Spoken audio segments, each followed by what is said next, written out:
It is August 23rd, 2020, and I wanted to show you guys something that has to do with the pepper crosses that came in our yard. Right now it is getting later in August, and by the end of August we have a whole bunch of stuff that's usually cut down and trimmed back.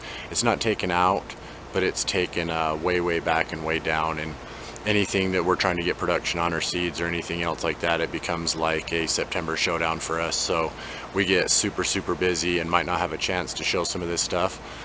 This year's been really unique for everybody, I'm sure, and as well for us. So we are super excited that we got a bunch of crosses in the yard. I'm sure some people might be disappointed not getting the kind of pepper that they would like, and some of the crosses have been a little bit disappointing, but I wanted to make a quick video and kind of cover the 7 different kind of crosses that we have in our yard this year really fast.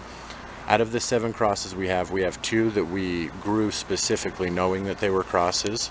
One of them was the Midwest cross, and we had peppers off of that and did a really early video on it. So a really strong producer. This would be considered I believe the F1 generation, which is the first generation after they'd been crossed to grow. We wanted to see if we could get some different style pods, so we never ended up saving seeds on this because we have seed saved from pods that we had grown for 2 years straight. So this was going back to the original seeds, and we didn't really like the coloration on these as much, but they are really good little stuffing peppers.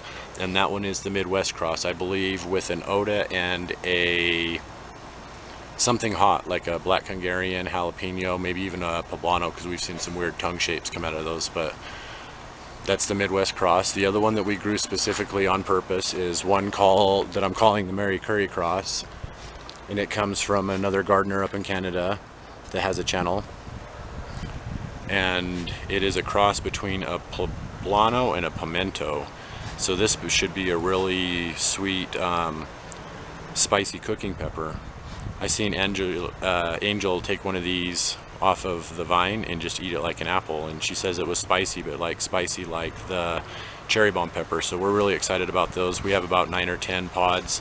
We want to get some of them ripened, of course, to try to save seeds on. But that's the second cross, is the Mary Curry cross out of Canada, and a poblano and a pimento. All right, and then we have another 5 crosses that we got. This one right here might be an 8th cross, but we're not quite sure. This one's the Shishito. I'll just cover that really fast. That's not one of the 7, but they're all growing elongated. And Angel did hit one spicy, but I think that's the 1 in 10 spicy on a Shishito plant. It was just a little bit spicy, nothing that she couldn't finish or needed milk or orange juice for. But they're all coming out pointed. There's 2 plants in one long bin, and the root structure of the plant will affect the structure of the pods. So maybe the longer bin is just making these elongated. That's why we're not counting it as one yet, because it tastes like a Shishito. In every way it seems like a Shishito, but all of them are elongated, and none of them have the lion's head end.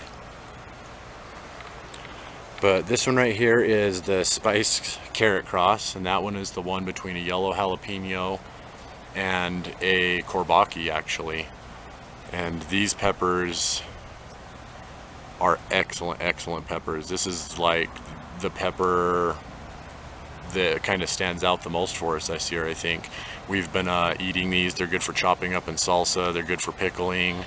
They're extra good sweet. I know we didn't try them sweet on camera. A super productive plant. We've pulled probably 15-20 peppers off of this already, and it's got about another 10 or 12 on there. So that one. This one is a double one. The one behind it here that is getting crowded never produced any more pods for us, but it was a purple long pepper. It looked like a purple banana pepper almost, and it was a cross between an Oda and, we believe, a banana pepper. Not hot, not too bad tasting, but the coloration of it was really muted purple. It was really just an ugly pepper that we weren't impressed with. So, and it also didn't produce a really productive plant. But the one in front here that's got these things on it, we are 99% sure is a cross between an Oda and a Phileas Blue. So we'll call it the Odious Blue. But I think this is an Oda and a Phileas Blue cross. We're 99% sure. We'll be 100% sure when we get some of those ripened. We plan on saving seeds on those ones as well. Maybe I'll be taking some of these pods off to kind of speed the ripening process. Okay, and number 3 right here is the fish pepper.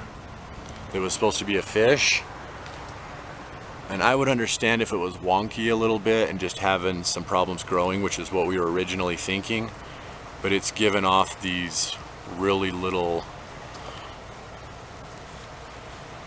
odd looking peppers. So I think me and Angel might try some of these.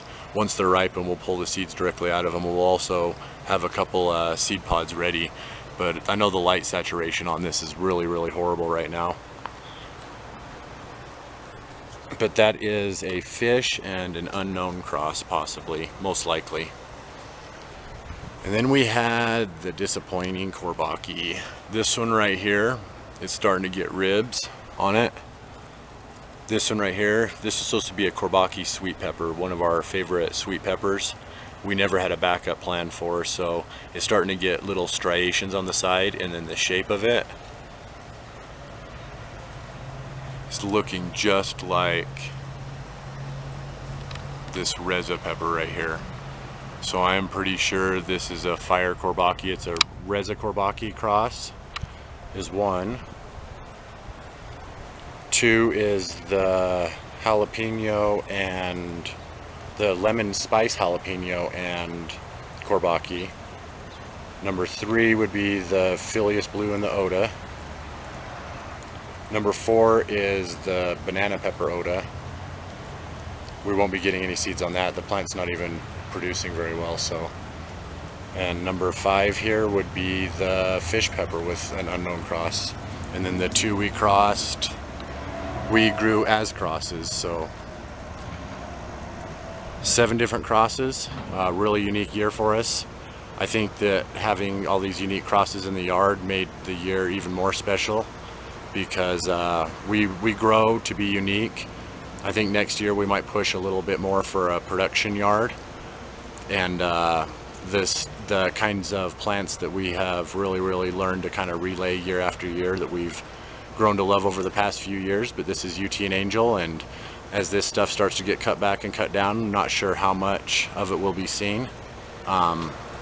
Tomatoes are ripening pretty well right now, so a lot of that in September as well, and we'll catch you next time. Love you. Thanks for watching, everyone.